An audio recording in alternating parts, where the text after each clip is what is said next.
Pero during the time of Senator Lacson, kaisa-isa siyang chairman na obvious, dinidetermine ang direction ng committee. Siya na nagtuturo kung sinong guilty o hindi. So kung gusto niyo ng pampaputi, punta kayo kay Senator Lacson kasi magaling mag-whitewash. So, dun sa inyo na nagtataka bakit ako inaaraw-araw ni Senator Lacson, di ba nasabi ko na kasi nabuko sila eh. So, kasi kung susundan nyo, hukayin nyo yung ibang mga video at mga statement ni Senator Lacson, dumating ang point, siya na yung sumasagot eh. Siya na nag-i-interpret ko ano sinabi ng mga witness. Siya na nagsasabing, etong witness na to, okay, eto hindi, eto credible, eto hindi. Kinausap daw niya si Yusek Bernardo, nag-deliver daw, pero hindi sa Malacanang o hindi sa mga taga Malacanang. Kung hindi, or hindi sa First Family, pero dito dineliver sa mga opisyal na to. And then ayaw niya patawag yung mga opisyal na yan.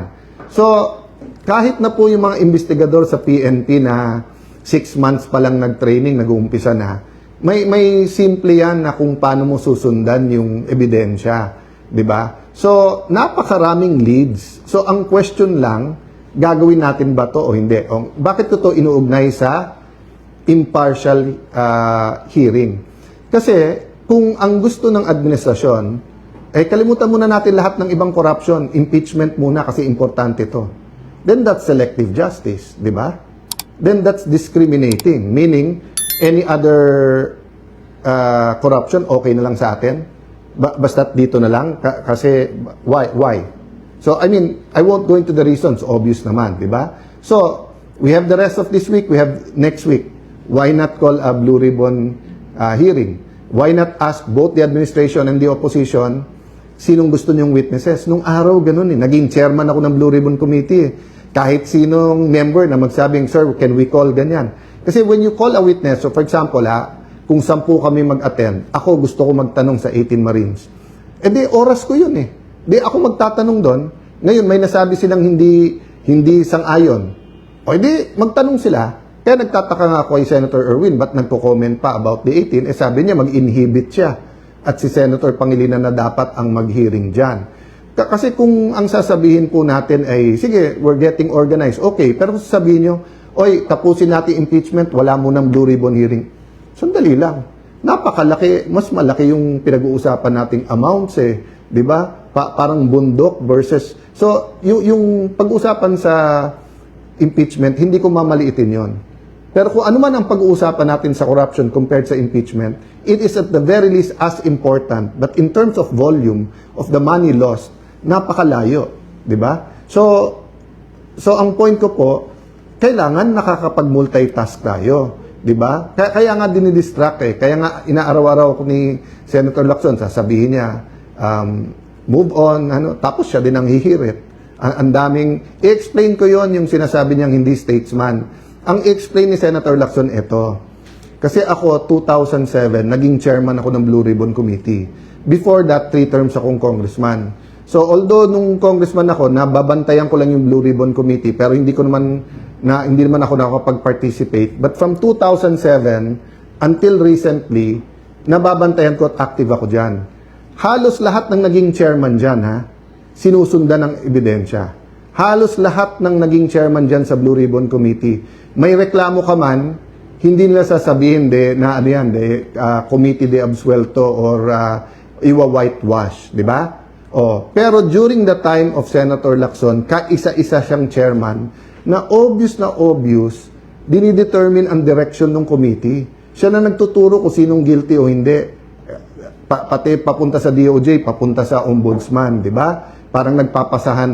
So, very, very clear yon, di ba? So, kung gusto niyo ng pampaputi, punta kayo kay Senator Lacson kasi magaling mag-whitewash.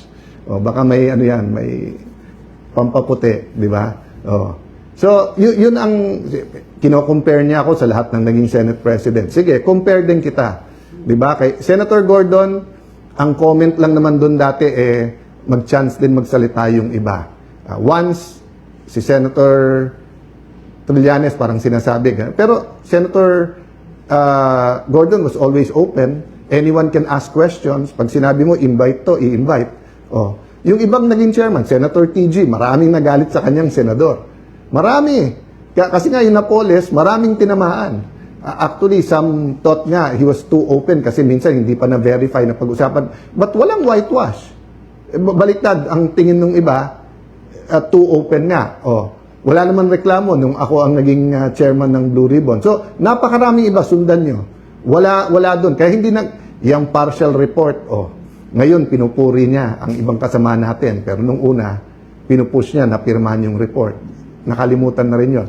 I won't comment there, but I just want to say is, number one, it's too important for our country to be able to find a permanent solution, a permanent system, a real culture against corruption na masolve natin to.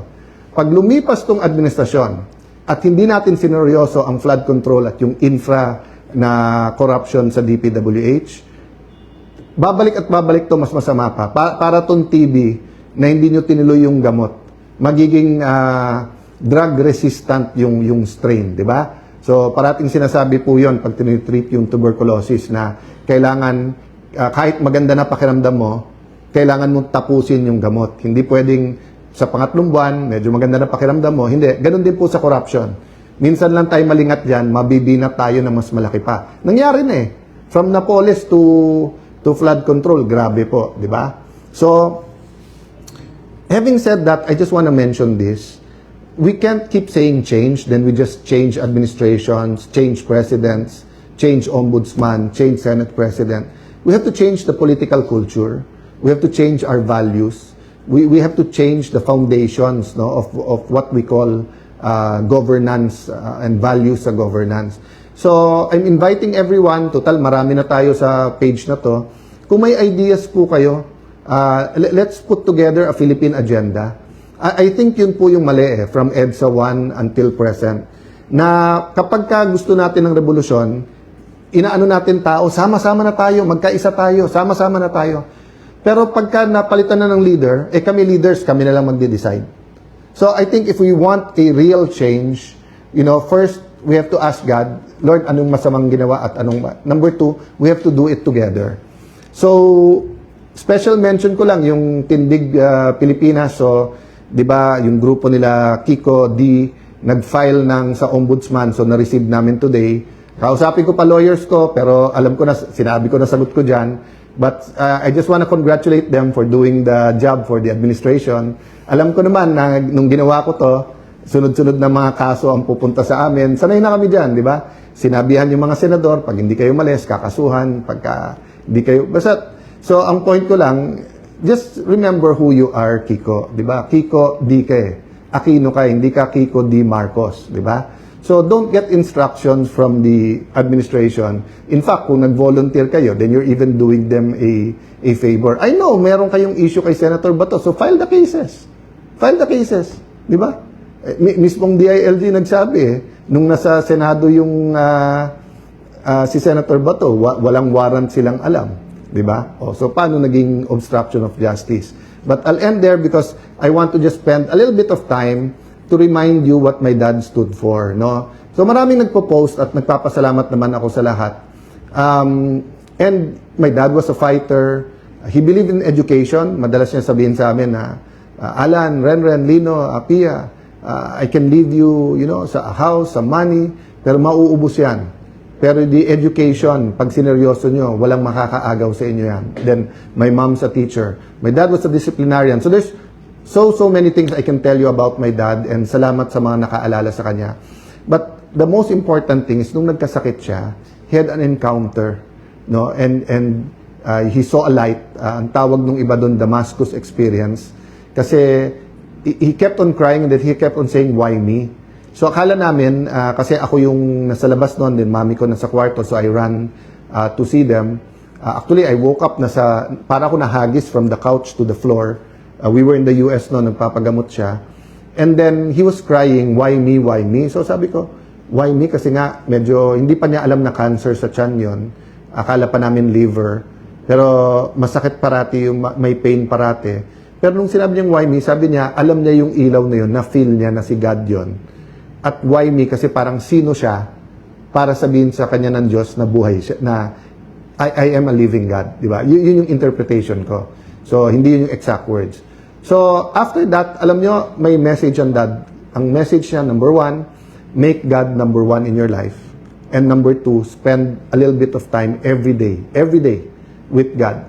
So, sa dami ng pwede ko sabihin about my dad, I know if he was here, ang dami niyang gustong sabihin, pero ang ulit-ulitin niya yon na mga kababayan, mga kapatid, make God number one in our life. And then number two, always spend time with God. So I have a week naman at hindi rin ako nakapag-post nung Father's Day. Medyo parang 10 years ako hindi may migraine but nagkamali ako. I drank grapefruit, citrus yon, so nag-migraine ako nung Sunday. But I can spend naman the next few days telling you also something about Father's Day, about my dad. But what I want to say about Father's Day and about my dad is that hindi tayo pwedeng fatherless. And in attending nga the Go Convention ng Victory Church, yung unang speaker doon, hindi ako naka-attend pero pinaalala sa akin ng isang very close sa akin, Bishop June. I have the transcript. Meron siyang article, Fatherless No More. I hope many people can read that. I'll see if it's available, no. But basically, sinasabi niya yung tao na feeling niya fatherless siya. And there's so many of that experience kasi madaming single parents na. But iba pa daw pagka-community, pagbansa, ang nakapag-feel na fatherless. But we don't have to feel fatherless because we do have God the Father. And regardless of our belief, maraming nagdadasal Diyos Ama, di ba? So, now there are people kasi who have bad experience sa tatay.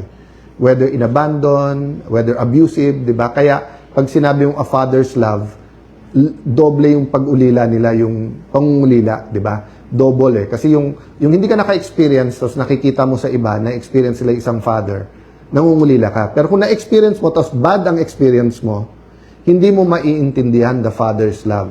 So yun ang aking prayer this week na, di lang naman dapat one day ang Father's Day. Gawin na natin Father's Day, Father's Week, di ba? Na ma-experience natin ang pagmamahal ng isang tatay. So yan din ang reminder ko, maging lalaki o babae, ang barangay captain, ang principal sa school, ang director sa gobyerno, ang mayors, governors, sa ating mahal na Pangulo, di ba? Let's not let people feel that they're fatherless.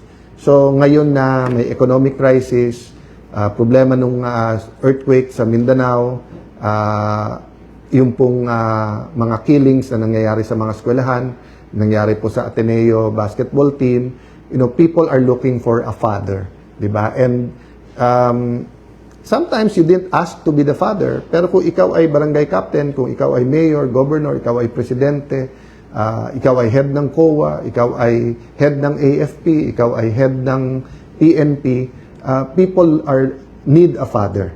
So sa ating pagdadasal at pagse-celebrate ng Father Day, let's also pray for the other fathers sa ating bansa. Kasi kapag naramdaman talaga ang pagmamahal ng isang tatay, mararamdaman mo yung protection, yung comfort, at saka kahit may uncertainties, alam mong may pangahawakan ka, di ba?